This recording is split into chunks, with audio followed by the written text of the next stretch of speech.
Bueno, muchachos, bienvenidos a esta nueva clase de lo que es nuestra asignatura, que es Introducción a la Ingeniería de Procesos Metalúrgicos y Materiales. En esta clase vamos a ver la unidad uno, que es Introducción a la Ingeniería Metalúrgica y de Materiales, para lo cual vamos a ver una breve introducción a la ciencia de ingeniería de materiales, muy breve. Vamos a ver un poquito de qué es un proceso metalúrgico y de materiales, o qué es la ingeniería de procesos. Vamos a ver un poquito de las herramientas de esta ingeniería de procesos y vamos a terminar con un ejemplo de un proceso metalúrgico que vamos a ver en la siguiente clase. Cómo aplicar esta ingeniería de procesos a un proceso metalúrgico. ¿Sale? Bueno, vamos a empezar. Que para la ciencia de ingeniería de materiales es importante que nosotros tengamos en mente qué es un material y por qué son importantes los materiales en ingeniería.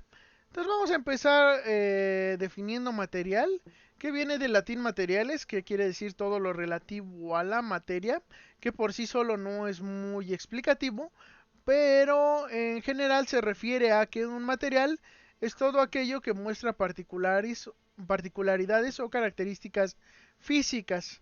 Entonces todo aquello que es tangible, todo aquello de lo que están hechas las cosas, es un material. Es un concepto muy extenso.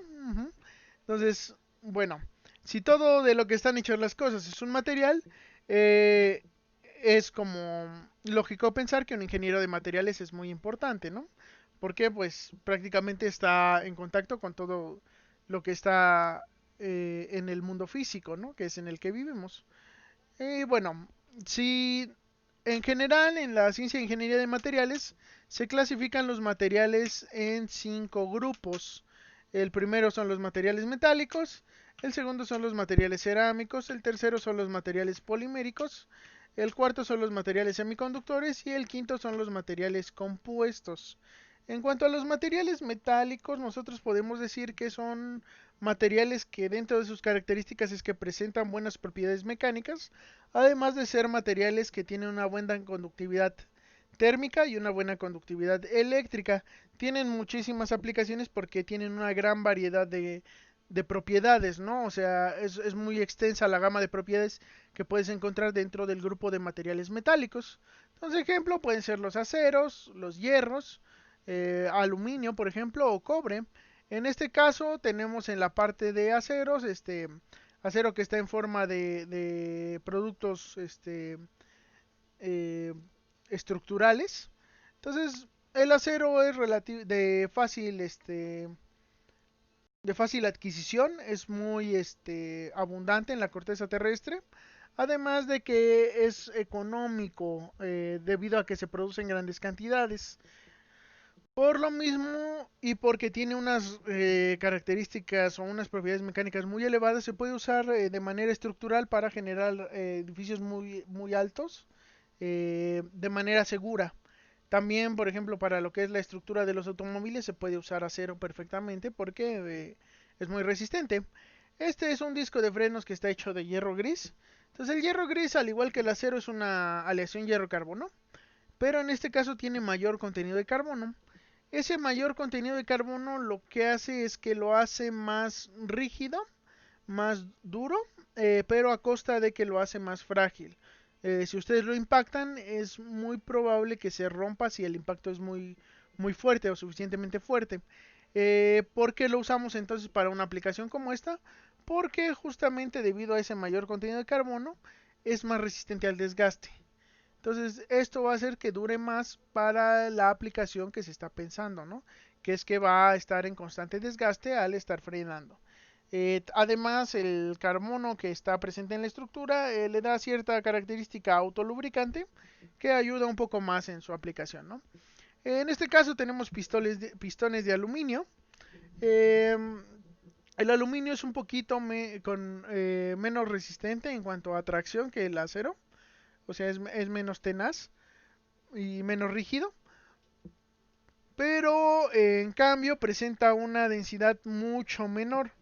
Por lo tanto, en una aplicación como esta se puede emplear porque no requiere unas propiedades mecánicas que sobrepasen a la resistencia del aluminio, pero lo que nos provee es de una menor masa total, ¿no? En lo que sería el vehículo automotor que lo use. Por lo tanto, vamos a tener un ahorro de combustible al tener que mover una masa menor. El cobre, por ejemplo, es un muy buen conductor eléctrico, por lo tanto se puede usar para generar cables de corriente eléctrica, porque bueno, lo va a conducir de manera relativamente sencilla, además de ser resistente a la corrosión, ¿no? Que podría ser un problema a la larga en esta clase de sistemas. Bueno, los materiales cerámicos son materiales que presentan una mayor resistencia a- y mayor dureza a los materiales metálicos, pero a cambio son mucho más frágiles, ¿no? Entonces, si tú impactas un material cerámico, muy probablemente se rompa. No se va a deformar como lo haría un metal, ¿sale? Y bueno, los materiales cerámicos nos interesan en el caso de la metalurgia porque son muy buenos aislantes térmicos, además de que también son aislantes eléctricos. Y bueno, para el caso de la fundición, pues lo podemos usar para generar crisoles. Por ejemplo, este es de aluminio, este es de carburo de silicio. O para generar ladrillo refractario, ¿no? Que se va a colocar al interior de los hornos más grandes, como puede ser un horno de arco eléctrico o un alto horno. Y bueno, ejemplos puede ser alúmina, dióxido de silicio, óxido de manganeso, carburo de silicio, entre una gran variedad de posibilidades. Tenemos los materiales poliméricos, que es otro material, otra clasificación de los materiales. Y bueno, estos son materiales que tienen menores propiedades mecánicas que los materiales metálicos y los materiales cerámicos, pero son también, al igual que los cerámicos, resistentes, aislantes eléctricos, aislantes térmicos, y pueden llegar a fallar a altas temperaturas, ¿no? Tienen esa desventaja con respecto a los cerámicos, que no se descomponen a elevada temperatura, los plásticos sí. ¿Qué ventajas tienen? Que son de muy fácil acceso, son materiales muy inertes, entonces difícilmente se van a ver atacados por alguna sustancia externa, pero y bueno, por eso tienen gran variedad de aplicaciones, ¿no? Por ejemplo, esta tubería, muy probable si usamos un metal para transportar, por ejemplo, agua, a lo mejor el metal va a sufrir degradación con el agua, el polímero no va a reaccionar con ella, ¿no? Entonces, en esa aplicación se puede usar perfectamente este tubo, que además va a ser más económico que usar un tubo metálico. Por ejemplo, para embalaje, el polímero tiene la ventaja de ser más flexible que un metal, por ejemplo, o que un cerámico. Entonces, es mucho más feasible usar un polímero para esto que usar otro tipo de material, ¿no? Entonces hay varios ejemplos, por ejemplo, polietileno, resinas epóxicas, policloruro de vinilo, entre una gran variedad de polímeros, ¿no? Bueno, la que sigue son los materiales semiconductores que tienen aplicaciones en electrónica y comunicaciones. Y esto es porque tienen una característica muy especial, y es que su banda de conducción y su banda de valencia están cercanas, pero no están juntas. Entonces, en el caso de un material conductor o un metal, la banda de conducción y la banda de valencia prácticamente están juntas, por lo tanto la conducción eléctrica está asegurada. En el caso de un aislante, por ejemplo un cerámico, la banda de valencia y la banda de conducción están muy separadas, por lo que no va a pasar carga por ellas. En los semiconductores están a una distancia intermedia y dependiendo de la carga que quiera pasar a través de ellos se van a juntar para comportarse como un componente metálico o un conductor eléctrico, y si es otro tipo de carga o otra carga se van a separar y se van a comportar como un aislante, ¿no? Y bueno, esto es lo que ha permitido que la informática avance tan rápidamente como lo ha hecho a lo largo de los años, ¿no? Porque permite transmitir o dejar de transmitir señales de una manera muy eficiente, ¿no? Muy rápida. La última grupo o el último grupo de clasificación de materiales son los materiales cerámicos. Materiales cerámicos, los materiales compuestos. Entonces, los materiales compuestos están conformados por lo que es una matriz de un material y un agente reforzante de otro material. ¿Qué es lo que se busca con esto? Que obtenga propiedades deseables de ambos, tanto de la matriz como del agente reforzante. Un ejemplo de esto es la fibra de carbono, que tiene una matriz que es un material polimérico y tiene un refuerzo que es un grafito, ¿no? Carbono grafito en forma de fibras. ¿Qué tenemos al juntarlos ambos? La matriz es muy flexible, eh, pero es poco resistente, ¿sale? Es buen aislante y además es muy inerte. eh, y bueno, es muy resistente a lo que sería la deformación. Por otra parte, pero es muy maleable, ¿no? O sea, nosotros la podemos deformar muy fácilmente. Por otra parte, el carbono grafito, si lo tomamos como material individual, es muy resistente, es muy duro, es un buen aislante, pero es muy frágil. Entonces, cuando los juntamos a ambos, ¿qué es lo que pasa? Que va a obtener esas características deseables de la matriz, como es la flexibilidad y que está protegido del medio ambiente, además del bajo costo, y va a obtener esas propiedades del carbono grafito, que son que le va a dar rigidez a lo que es el material polimérico original, de tal manera que su aplicación para determinados usos, como puede ser partes automotrices, sea permitida, ¿no? Actualmente, por ejemplo, en el caso de los materiales compuestos de matriz metálica, se pueden usar en aplicaciones aeroespaciales, usando como material de matriz algún aluminio, alguna aleación base magnesio, que son con muy poca densidad, pero que serían menos resistentes en comparación, por ejemplo, con un acero, al reforzarlas con algún cerámico, por ejemplo, carburo de silicio, que le dé esa resistencia extra que requiere esa aplicación, de tal manera que tenemos esa baja densidad y esa alta resistencia en un material, en un solo material compuesto, ¿no? Bueno, ¿por qué son importantes los materiales? Entonces, todas las ramas de la ingeniería, o prácticamente toda la ingeniería del mundo, tiene que ver con materiales, ¿no? Por lo tanto, nosotros tenemos que estar muy enterados de lo que es su manufactura y procesamiento, ¿sale? Para que tengamos bases para la selección de los mismos en la aplicación específica que nosotros deseemos.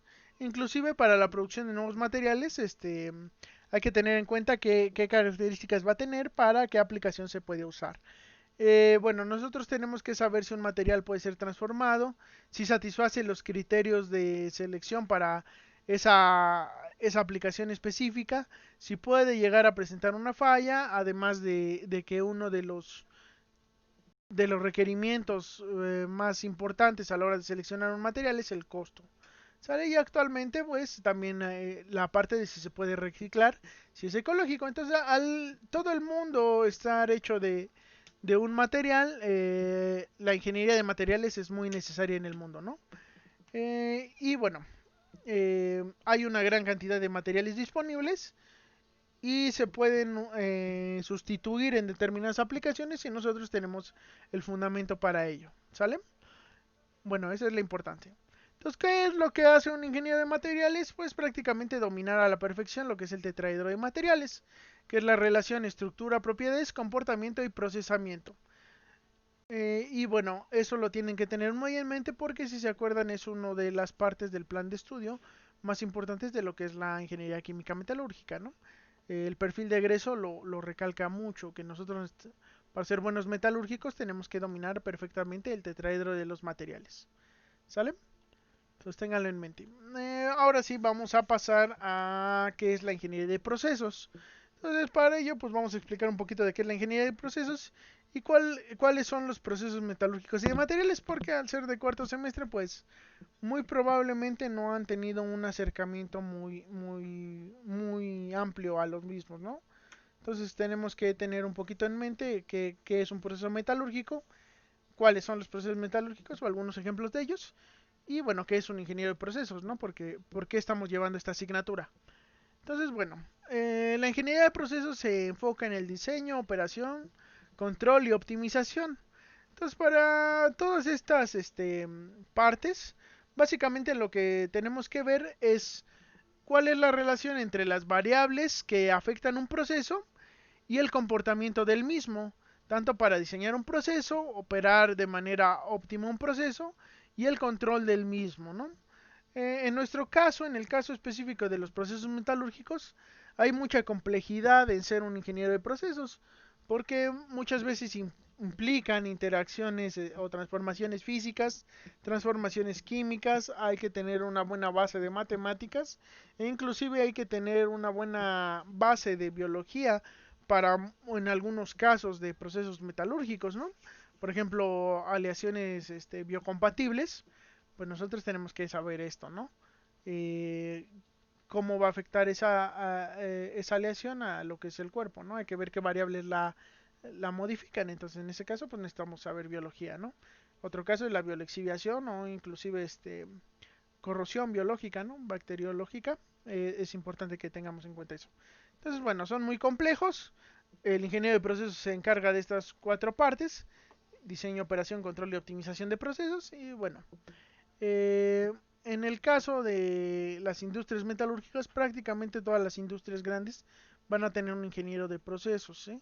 Ya sea que nosotros nos dedicamos a la fundición, corrosión y protección, procesamiento de minerales, desarrollo y selección de materiales, conformado mecánico, diseños de piezas metalmecánicas e inclusive en desarrollo de software, ¿no? En todos estos campos, un ingeniero de procesos tiene cabida.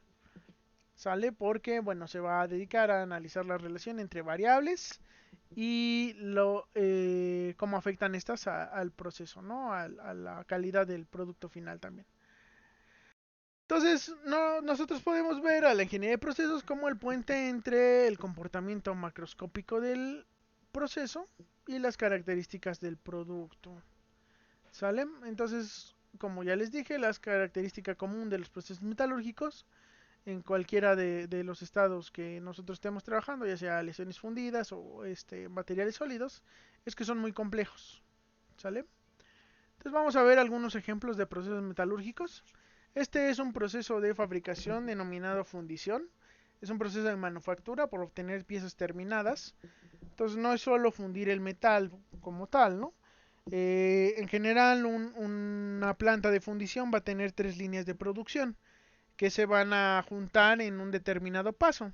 Entonces, dentro de las líneas de producción está la fusión y tratamiento de metal líquido.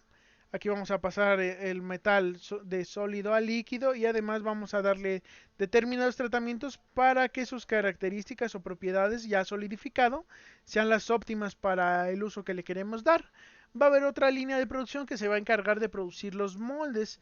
Los moldes son los negativos de la pieza que queremos obtener y básicamente están hechos de arena en la mayoría de los casos, arena con un conglomerante y un poco de humedad, ¿no?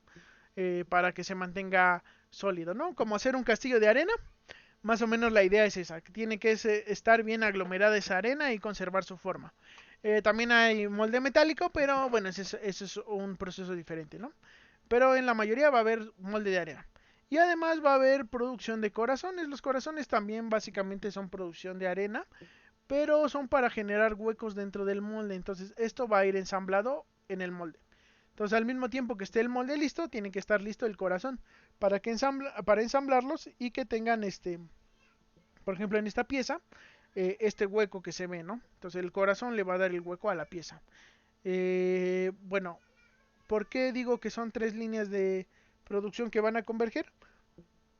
Porque si el metal líquido está antes de lo que está listo el molde, vamos a tener pérdidas de energía muy grandes, ¿no?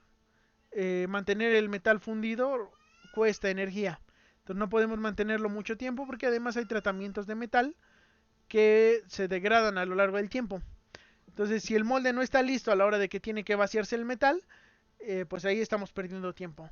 Si la producción de moldes es muy rápida entonces, y el metal es muy lento, el molde les dije que lleva cierto grado de humedad. Ese grado de humedad está optimizado para que el molde conserve sus propiedades mecánicas y no afecte la solidificación. Entonces, ¿qué pasa si nuestro molde está mucho tiempo hecho? Se va a empezar a secar, entonces va a empezar a perder propiedades mecánicas, va a empezar a desaglomerarse, que es lo que va a ocasionar que cuando nosotros vaciamos el metal por una de estas aberturas, va a arrastrar arena y entonces nuestra pieza va a estar bien horrible, ¿no? No va a tener buenas propiedades mecánicas, además de verse un poco estética, y bueno, a lo mejor ni siquiera conserva la forma que nosotros queramos que conserve. Entonces ambas tienen que estar listas al mismo tiempo. ¿Qué hace un ingeniero de procesos? Pues ve cómo afectan las variables de proceso a nuestro producto final, que en este caso es la pieza, ¿no? Entonces una vez que vaciamos el molde, le quitamos todo lo sobrante, lo maquinamos, lo limpiamos y maquinamos y obtenemos la pieza final, ¿no?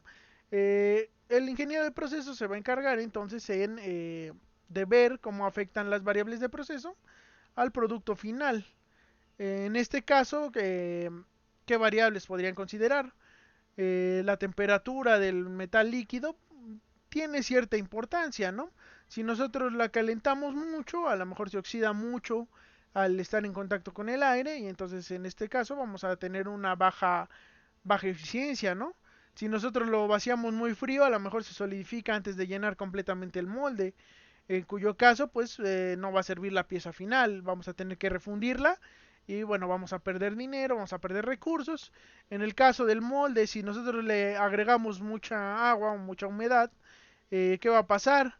Que al momento de vaciar el metal, pues esa agua tiene que salir de algún lado. Entonces va a formar gas y eso va a generar poros en nuestra pieza. Nuestra pieza no va a servir, entonces hay que volver a refundirla. Entonces todas estas variables que pueden llegar a afectar el proceso, tenemos que considerarlas cuando es un ingeniero, bueno, es el trabajo de un ingeniero de procesos y bueno, en conjunto con el ingeniero de producción y el ingeniero de calidad, ¿no? Que ya hablamos de la clase pasada un poquito, ¿no? Entonces, bueno, hay que ver cómo afectan las variables el proceso. Otro ejemplo de proceso metalúrgico, la obtención de cátodos de cobre a través de procesos de electrodeposición. Entonces, bueno, este es un proceso más o menos largo. Partimos de una pila de mineral con algún valor metálico, en este caso cobre. En general, este proceso se usa para valores bajos, o sea, es un mineral que tiene muy poquito cobre. Para sacarlo, entonces se genera una masa de ese mineral, una pila, se llama, de lixiviación, y se le va a bañar o a rociar con ácido. Entonces ese ácido lo que va a hacer es arrastrar los iones metálicos de ese mineral y la vamos a capturar en lo que llamamos cancha de lixiviación, ¿sale? Entonces esta pila la bañamos con ácido, el ácido arrastra los iones metálicos y los iones vienen a esta zona, ¿no? Esta solución ya tiene el cobre que trae el mineral, pero está muy poco concentrado. Entonces, si nosotros lo intentamos electrodepositar así tal cual, nos vamos a tardar muchísimo y muy probablemente no vamos a depositar nada, ¿no? Entonces, lo que se hace es concentrarlo mediante este proceso que se llama extracción por solventes. Entonces, esta solución de cobre que originalmente está muy poco concentrada, se pone en contacto con un disolvente orgánico. Entonces, este disolvente orgánico lo que va a hacer es que va a atrapar todo el cobre, uh-huh, que está en una gran cantidad de agua. Si ven el ácido lo estamos recirculando una vez que le quitamos ese cobre y el orgánico lo pasamos a este segundo tanque. Entonces este segundo tanque lo que va a hacer es que ese orgánico lo va a despojar. Entonces lo vamos a pasar a otra solución acuosa, pero que tiene una menor masa que esta original, ¿no? Entonces al tener una menor masa lo que hacemos es que esos iones de cobre se van a concentrar y una vez concentrado ya podemos pasar al proceso de electrodeposición y obtener los cátodos de cobre, ¿no? Entonces el proceso de electrodeposición básicamente son placas de acero inoxidable, se les pasa una carga o una corriente eléctrica, van a traer los iones de cobre, se va a pegar sobre la placa y bueno, ya después de cierto tiempo obtenemos nuestro cátodo de cobre, que es muy puro. Entonces este ya se puede usar para lo que es formar al cableado eléctrico, ¿no? Bueno, en este caso también hay variables de proceso, ¿sale? Que van a afectar. Una de ellas, por ejemplo, podría ser la concentración de esta solución ácida. Si es muy baja, muy probablemente no vamos a arrastrar nada de cobre. Si es muy alta, a lo mejor ya empieza a reaccionar con el orgánico que tenemos aquí, ¿no? Entonces tenemos que tener cuidado con que la concentración esté controlada, ¿no? En el caso del orgánico, en el proceso de extracción y despojo y descargado, ajá, eh, el tiempo que esté en contacto el orgánico con nuestro solución de cobre, ya sea inicial o final, es muy importante, ¿no? Porque, por ejemplo, si aquí pasamos muy rápido a la solución de cobre, no le vamos a dar tiempo al orgánico de que se cargue, ¿no? De esos iones de cobre, y entonces aquí pues no estamos concentrando nada, ¿no? Entonces esta parte, el tiempo, la agitación que lleve la solución, son variables muy importantes para tener un despojo exitoso. Y en este caso, en la electrodeposición, pues también la corriente eléctrica que nosotros hagamos pasar por los ánodos, por los ánodos, pues también tiene que ver que también se va a depositar los cátodos de cobre sobre nuestras placas de acero inoxidable, ¿no? Entonces son varias variables que van a afectar que también se desempeña este proceso, ¿no? Inclusive algunas que no controlamos del todo, como la concentración de cobre que pudiera llegar a tener esta pila de lixiviación. No sabemos cuánto cobre tiene el mineral, no lo podemos controlar del todo, y dependiendo de eso, pues hay que calcular qué tanta concentración de ácido debe tener la solución, ¿no? Entonces hay algunas que no controlamos, hay otras que sí. El objetivo es que el proceso se lleve a cabo de manera satisfactoria. Otro proceso también electrometalúrgico es la electrorefinación de cobre. Entonces, en este caso, los ánodos de cobre, que son estos de aquí, que se ven feos porque son de cobre impuro, vienen de un proceso de pirometalúrgico. Entonces, ese proceso pirometalúrgico lo que hacemos es fundir una mata de cobre, que es un mineral sulfuroso de cobre que a lo mejor viene con otros minerales sulfurosos. Lo fundimos, sacamos el cobre, sacamos una escoria y bueno, como se puede imaginar es un proceso bastante sucio en el aspecto de que el cobre que obtenemos del mismo al estar en contacto con combustibles, con flamas de gases de composición diversa, al estar en contacto con esa escoria, vamos a obtener un ánodo de cobre que no tiene una pureza muy elevada, como por ejemplo para usarlo en una aplicación de usarlo como cobre conductor, ¿no? Entonces, ¿qué es lo que hacemos aquí? Electrorefinarlo. Entonces, en este caso lo que se hace es que esos ánodos se conectan a una carga positiva y se tienen cátodos que son de acero inoxidable y sobre los que se va a ir depositando el cobre. ¿Qué vamos a obtener de esos ánodos? Entonces estos ánodos los tenemos que disolver en una solución ácida con sulfato de cobre y bueno, ese cobre que se está disolviendo va a pasar a depositarse en lo que son los cátodos. Eh, ¿Qué es lo que pasa aquí? Que bueno, el cobre va a irse transportando a través de esta distancia y conforme se vaya disolviendo el ánodo, van a ir cayendo en el fondo algo que se llama lodos anódicos. Estos lodos en principio no se tiran, sino que nosotros los vamos a recuperar lo mayor posible, porque muy posiblemente tienen alguna tierra rara, plata también, oro puede ser, que pues a pesar de que no es una producción así como muy elevada, pues no lo vamos a tirar, ¿verdad? Entonces, bueno, hay que recuperarlos también. En este caso, ¿qué puede afectar este proceso? Pues qué tanta corriente pasemos por los ánodos y los cátodos, ¿no? Porque si pasamos una corriente elevada, pues ¿qué va a pasar? Se va a disolver muy rápido, se va a depositar muy rápido, pero si se deposita muy rápido, a lo mejor arrastra burbujas de algún gas que esté disuelto en el agua, a lo mejor empieza a depositar alguna otra cosa que no es solo cobre, entonces hay que tener cuidado con eso, ¿no? Inclusive entre ambos, si solo está transportado por la carga eléctrica, lo que va a pasar es que en las inmediaciones de esto va a haber mucha concentración de cobre, en las inmediaciones de esto muy poquito, entonces si esperamos a que se homogenice la concentración, a lo mejor tarda mucho, entonces a lo mejor le metemos un poco de agitación, pero ¿qué pasa si agitamos el baño? Pues que a lo mejor levantamos el lodo anódico, y entonces el lodo se empieza a depositar aquí, como impureza, y entonces ya no estamos eh, electrorefinando nada, sino que no estamos haciendo nada, ¿no? O sea, obtenemos cátodos de cobre impuro a partir de un ánodo de cobre impuro, entonces es como si no hacer nada, ¿no? Entonces, si le metemos agitación para acelerar un poco el proceso, hay que tener cuidado que el lodo anódico siga cayendo en el fondo, ¿no? Son muchas variables que se pueden controlar, inclusive la concentración que tenga esta solución ácida, pues también va a afectar qué tan eficiente va a ser el proceso, ¿no? Entonces hay que tener cuidado con eso. Un proceso más es el proceso de aceración, que también es un proceso muy largo, porque parte desde el mineral de hierro hasta obtener un producto semi-terminado, ¿no? Entonces, bueno, aquí hay varias formas de cómo obtener acero.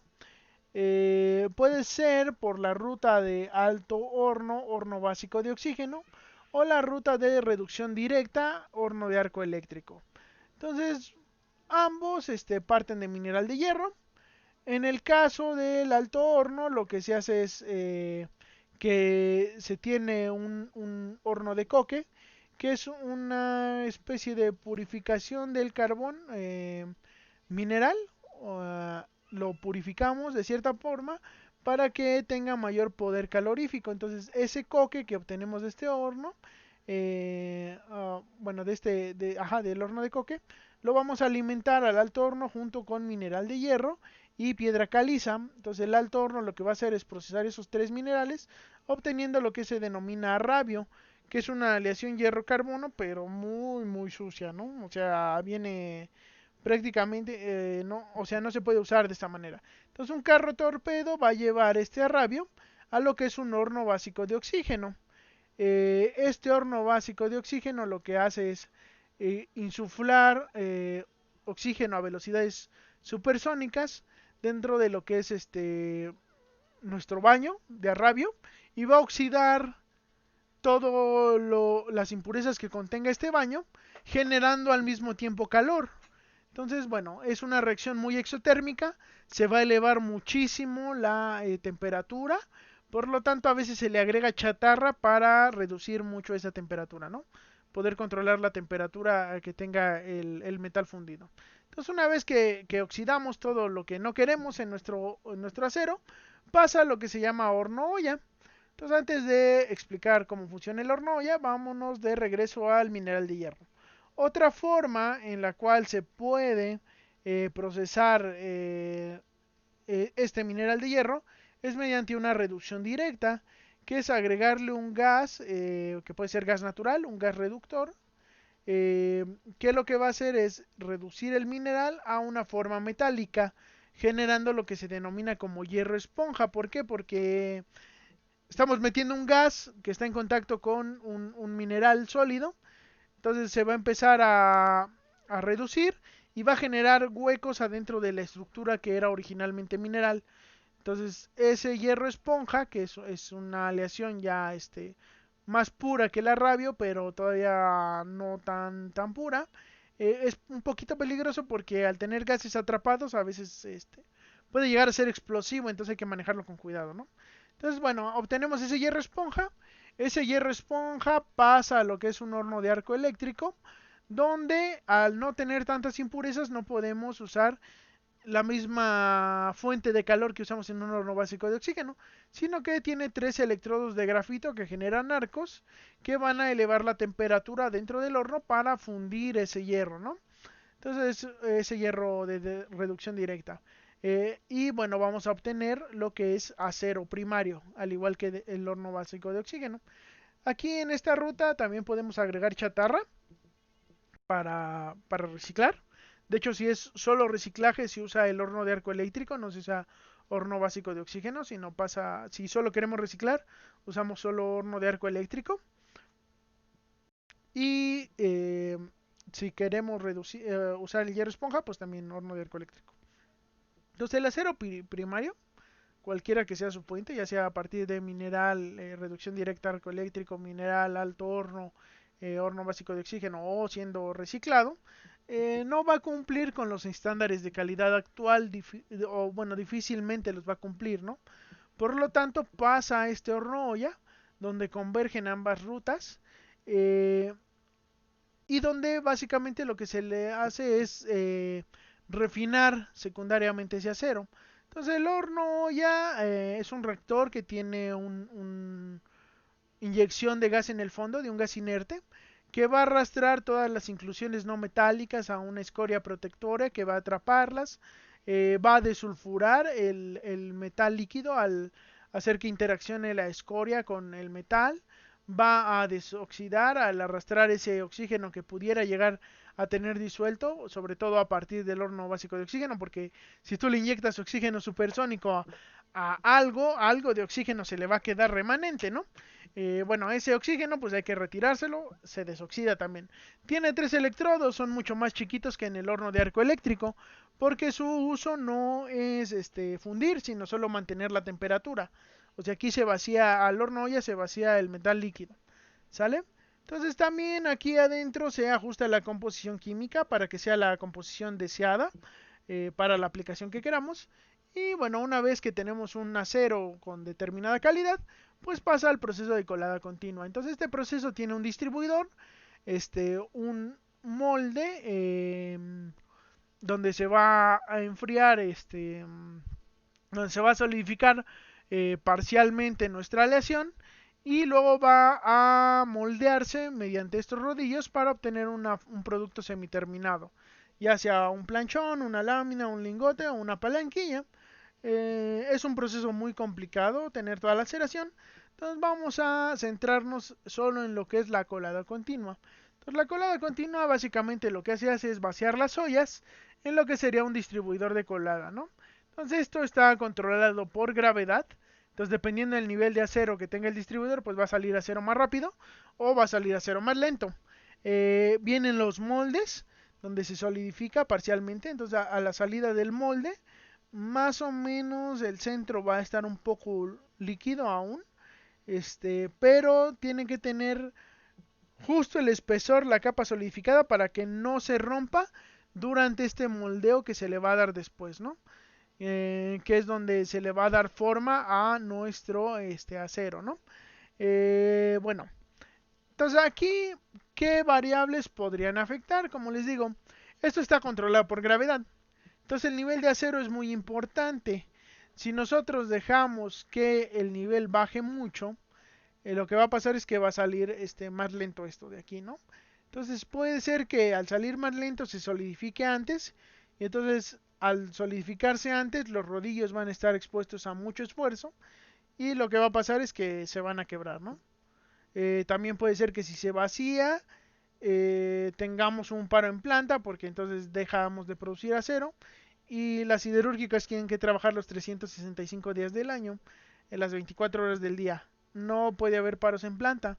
Un paro de unos minutos cuesta millones de pesos, ¿no? Entonces tenemos que tener cuidado con eso. Eh, si está muy lleno, puede ser que salga muy rápido. Entonces la solidificación no se va a llevar a cabo de manera adecuada. Puede ser que esté líquido todavía el metal, lo que va a ocasionar que se pueda llegar a romper y pueda haber un accidente que además de ser potencialmente peligroso, pues va a tener un problema en esta parte, ¿no? De que va a haber un paro y entonces volver a reactivar pues, cuesta mucho dinero. El molde, el molde es un molde metálico de cobre que está enfriado con agua. Eso también es importante el flujo de agua, ¿no? Si dejamos que se eleve mucho la temperatura del molde, se puede llegar a fundir. Si se funde, va a haber una catástrofe aquí, o sea, va a haber un accidente. También es importante. Entonces hay que tener en cuenta muchas variables durante este proceso de colado continua también y ver que, o sea, tiene que ser perfecto para que la producción nunca se detenga y el acero tenga las propiedades requeridas para su uso futuro, ¿sale? Bueno, vamos a verlas. Entonces ya vimos un poquito de qué es la ingeniería de procesos, ya vimos un poquito de algunos ejemplos de procesos metalúrgicos. Lo que nos falta es ver con qué herramientas cuenta un ingeniero de procesos para realizar su trabajo, ¿no? Entonces, ¿qué conocimiento requiere un ingeniero de procesos y qué herramientas tiene un ingeniero de procesos para hacer este trabajo que les describí un poquito? Entonces, básicamente, como les dije antes, el ingeniero de procesos es el puente entre el proceso y el producto, ¿no? Entre qué variables de proceso vamos a usar para que el producto tenga las características requeridas al final del proceso, ¿no? En cuanto a conocimientos, tienen que tener buenos conocimientos de metalurgia química. En el caso de ser un ingeniero de procesos metalúrgicos, claro. Metalurgia química, metalurgia física, ingeniería química e ingeniería mecánica. Dentro de la metalurgia química, pues hay que saber termodinámica, cinética química, propiedades físicas y la estructura de la materia, ¿no? Dentro de metalurgia física, pues tenemos que saber también termodinámica, de transformaciones de fase, sobre todo, saber algo de estructura, saber fenómenos microestructurales, saber procesos de formación y propiedades mecánicas. Dentro de la ingeniería química tenemos que tener una buena formación en lo que es transporte de masa, transferencia de calor, dinámica de fluidos, métodos numéricos y además de análisis y diseño. Entonces, esto de aquí, si se dan cuenta, es básicamente lo que van a ver dentro de esta rama de ingeniería, ¿no? Van a ver transporte de masa, transporte de calor y bueno, en esta materia vamos a ver dinámica de fluidos un poquito. También vamos a tener conocimientos de ingeniería mecánica, que involucra dinámica de fluidos, mecánica del medio continuo, transferencia de calor, análisis de esfuerzo y también métodos numéricos, por supuesto. Entonces, hay algunos repetidos, porque sobre todo cambia el enfoque dependiendo de cómo lo estudies, ¿no? No es lo mismo estudiar termodinámica desde el punto de vista de metalurgia química que estudiarlo desde el punto de vista de metalurgia física, ¿no? Por eso en eso radica la diferencia, pero si ven son muchos conocimientos, muchos de los cuales van a adquirir a lo largo de la carrera, la mayoría de hecho, sí, todo sale bien. Algunos otros, por ejemplo, un poquito lo del diseño, pues tendrán que estudiarlos aparte, pero en general van a estar bien formados al terminar su ciclo de preparación, ¿no? Bueno, en cuanto a lo que son los conocimientos, parte de eso tiene que ver con transporte de masa, transporte de calor y aquí hay dinámica de fluidos que también se llama transporte de momentum. Entonces, eso es y además de que tenían que ver termodinámica, ¿no? Entonces, esos son las bases de la ingeniería de procesos, la termodinámica y los fenómenos de transporte. Entonces, la termodinámica plantea los principios de conservación. Entonces, cuando un sistema está en equilibrio, ya sea térmico, mecánico o químico, se estudia mediante termodinámica. Si nosotros estamos estudiando un sistema que no está en equilibrio térmico, mecánico, químico, lo estudiamos mediante fenómenos de transporte, ¿no? Eh, entonces, básicamente son los dos tipos de aproximaciones que podemos usar al estudiar un sistema. Y bueno, un desequilibrio mecánico, como podría ser un cambio en la presión del sistema, lleva a lo que es flujo de fluidos o transferencia de momentum. Un desequilibrio térmico, que normalmente se ve establecido como una diferencia de temperatura, nosotros lo vemos como un flujo de calor o transferencia de calor. Un desequilibrio químico, que puede ser un cambio en composición química, nosotros lo vemos como un flujo de especies químicas o transporte de especies químicas. Entonces, todos los fenómenos de transporte y la termodinámica en conjunto son la base de lo que es la ingeniería de procesos, ¿sale? Fundamentalmente eso es lo que lo que vamos a dedicar más a aprender durante esta seriación. Bueno, ¿qué herramientas tiene un ingeniero de procesos? Principalmente son 5 herramientas, ¿no? Mediciones en planta del proceso, mediciones en laboratorio, lo que son plantas piloto, modelos físicos y modelado matemático o modelos matemáticos. Entonces, las mediciones en planta son todas aquellas mediciones que podamos adquirir de variables dentro del mismo proceso. Por ejemplo, en este caso puede haber un flujómetro o un termómetro dentro de esta tubería que nos indique, nos dé información de cómo se comporta el fluido que corre a través de la misma, ¿no? Dándonos a lo mejor la velocidad que tiene o pudiendo darnos la temperatura de operación, ¿no? Entonces, estas mediciones nos ayudan a controlar el proceso. Las mediciones en laboratorio se llevan a cabo en un laboratorio metalúrgico, para nuestro caso, y bueno, son todas aquellas pruebas que se puedan hacer, ya sea de propiedades mecánicas, de granulometría, podría ser composición química. Entonces, todos aquellos estudios, ensayos que nos den información del proceso, que no se lleven directamente en la planta, pues nosotros la llamamos medición en laboratorio, ¿no? Entonces, toma una muestra de nuestro proceso se procesa en el laboratorio o se estudia en el laboratorio y la respuesta nos va a dar información del proceso. Entonces, las herramientas básicamente lo que nos están dando son información del proceso para tomar decisiones sobre el proceso, ¿sale? Entonces, ya sea mediciones en planta, que nosotros veamos cómo se está comportando directamente, o mediciones en laboratorio, donde nosotros analicemos una muestra de nuestro proceso. Otra de las herramientas es una planta piloto, que es una reducción a escala del proceso industrial, pero que conserva las mismas características del mismo. Entonces, a lo mejor en lugar de un horno de 100 toneladas, trabajamos con un horno de 1 tonelada y hacemos pruebas sobre ese. Y bueno, podemos variar muchas variables, o sea, podemos variar muchas condiciones del proceso para hacer estudios de cómo optimizarlo sin echar a perder una producción completa de lo que se podría llevar a cabo en la planta. Son caras las plantas piloto, entonces normalmente no son tan comunes, pero si hay una, hay que aprovecharla, ¿no? Para poder llevar a cabo mejoras en el proceso. También nos dan información del proceso, si se dan cuenta, es una herramienta que nos da información del proceso. Entonces, por ejemplo, podemos variar aquí la temperatura de vaciado, ver si un molde se está llenando de manera adecuada y eso lo podemos extrapolar a lo que es nuestro modelo, nuestro planta industrial, ¿no? O podríamos variar, no sé, alguna composición química, algún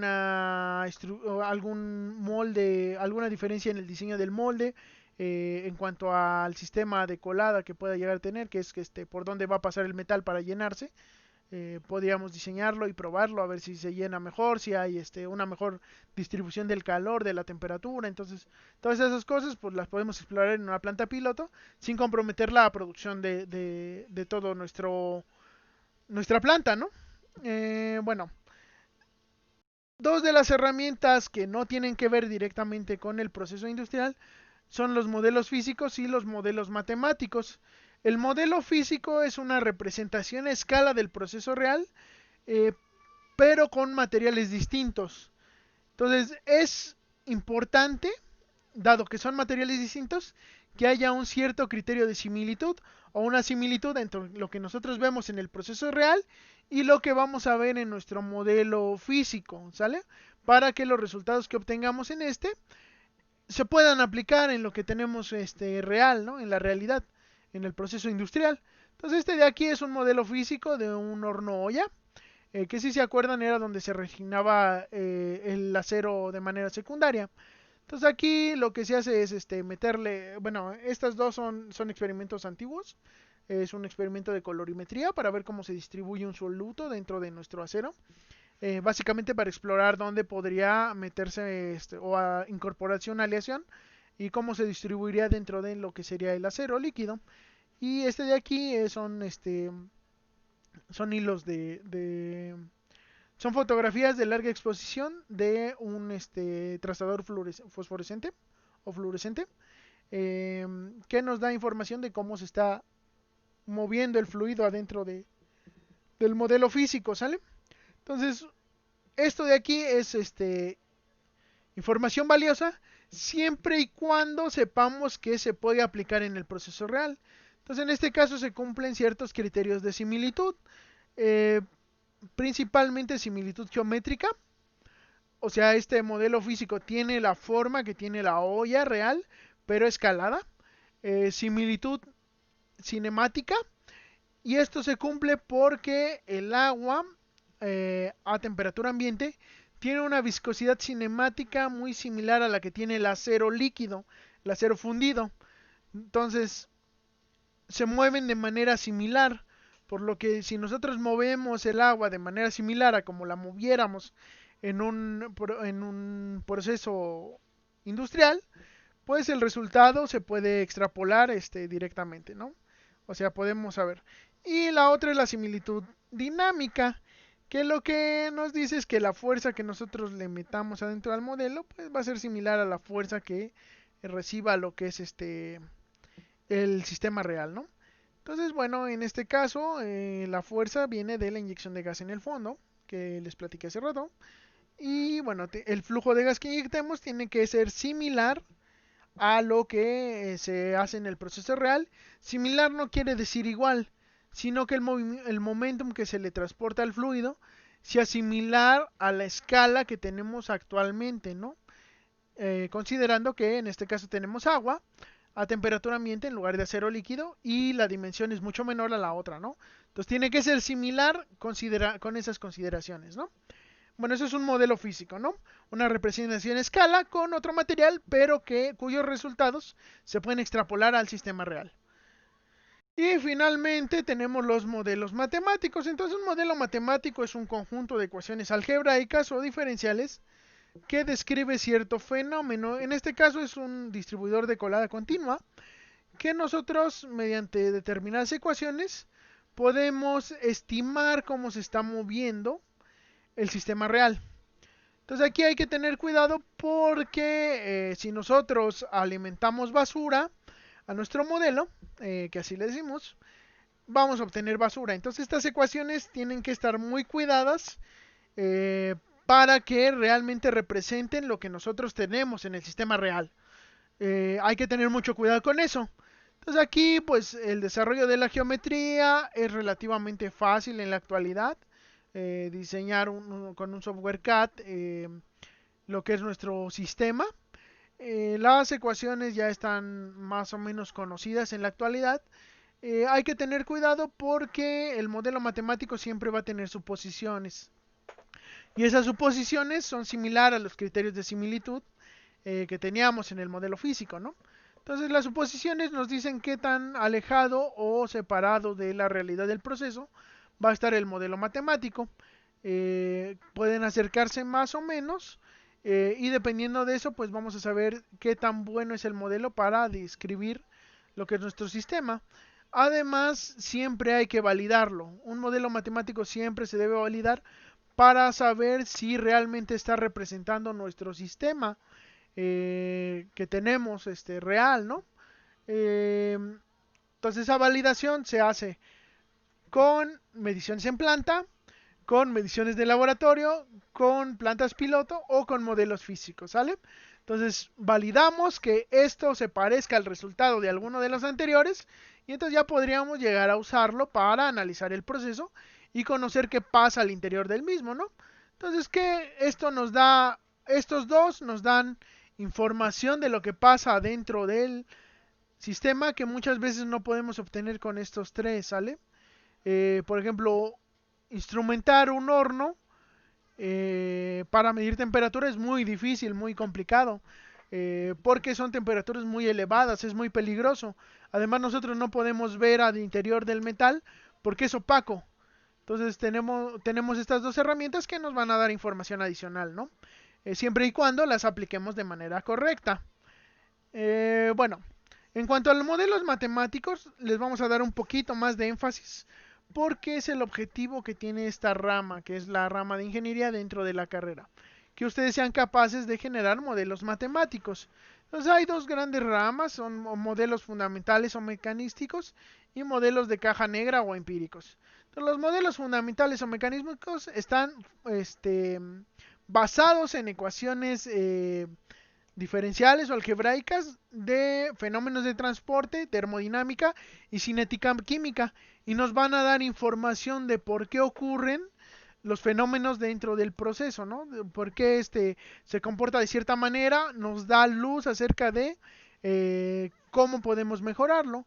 Los modelos de caja negra o empíricos están basados en observaciones a lo largo de mucho tiempo y de leyes no fundamentales, de tal manera que no nos dan información de por qué se comporta de esa manera el proceso, pero sí podemos estimar cómo se va a comportar en un futuro, porque ya lo tenemos muy estudiado.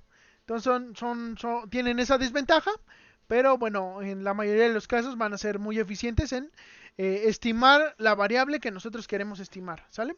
Estos nos van a dar un poquito más de luz, pero pues también son un poquito más difíciles de aplicar, ¿no? De que sean adecuados. Bueno, el modelo matemático lo que nos va a ayudar es a entender mejor el proceso, a controlar el proceso, a optimizar el proceso y a planear e interpretar mediciones experimentales, ¿no? Que nos den un poquito más de información del proceso o de si nuestra optimización que tuvo el efecto deseado, ¿sale? Entonces, bueno, eso nos va a ayudar. Entonces, en términos generales, para construir un modelo matemático, se sigue en esta metodología, ¿no? Que es definir el problema, o sea, establecer los límites que vamos a usar para simular. Ajá. Está el análisis del orden de magnitud, que es estudiar un poquito los valores típicos, los mecanismos dominantes, números adimensionales que rigen nuestro proceso. En general es toda la investigación previa para nosotros poder aplicar un modelo matemático, ¿no? Está el trabajo experimental que nos va a servir para validar el modelo, ya sea que hagamos mediciones en planta o mediciones en un modelo físico. Y bueno, nos va a dar además información para poder retroalimentar el modelo, ¿no? Por ejemplo, parámetros computacionales, o propiedades físicas del sistema que nosotros requiramos en el modelo. Está el trabajo computacional, que es básicamente resolver numéricamente o analíticamente las ecuaciones que nosotros estipulamos que iban a describir nuestro sistema. Y finalmente viene la síntesis, que es analizar los resultados del modelo, ¿no? Y ver si lo retroalimentamos para mejorarlo y acercarlo más a la realidad. Entonces es un entendimiento cuantitativo del sistema. Es importante que sepan que el modelo matemático nos va a dar información cuantitativa, no solo cualitativa, además de que nos da información cualitativa, ¿no? Eh, entonces, bueno, actualmente es mucho más fácil hacer un modelo matemático porque contamos con ventajas como que existe una gran cantidad de modelos previos que nos dan luz acerca de cómo se investigó o cómo se comportó en estudios precedentes este sistema con un modelo previo. Actualmente hay muchísimos, entonces es muy probable que encontremos información del proceso que queramos ya reportada, ¿no? Hay una disposición más fácil y económica de equipos de cómputo. Anteriormente era un poquito más difícil tener acceso a ellos. Actualmente es más o menos económico y más o menos fácil acceder a una computadora que tenga un buen poder de análisis para o de cálculo para poder llevar a cabo un modelo matemático. Y existe una gran cantidad de paquetes de cómputo comercial y libre. Uno de ellos es, por ejemplo, ANSYS Fluent, que para uso académico es gratuito, ¿no? Para uso estudiantil, ajá. Para uso de estudiantes el ANSYS es libre, ¿no? Entonces, si ustedes quieren empezar a aprenderlo, pues lo pueden bajar de la página, ¿no? De ANSYS. Bueno, eso sería todo por esta clase. Nos vemos en la siguiente para ver un ejemplo de un análisis de proceso. Un saludo a todos, muchachos. Hasta luego.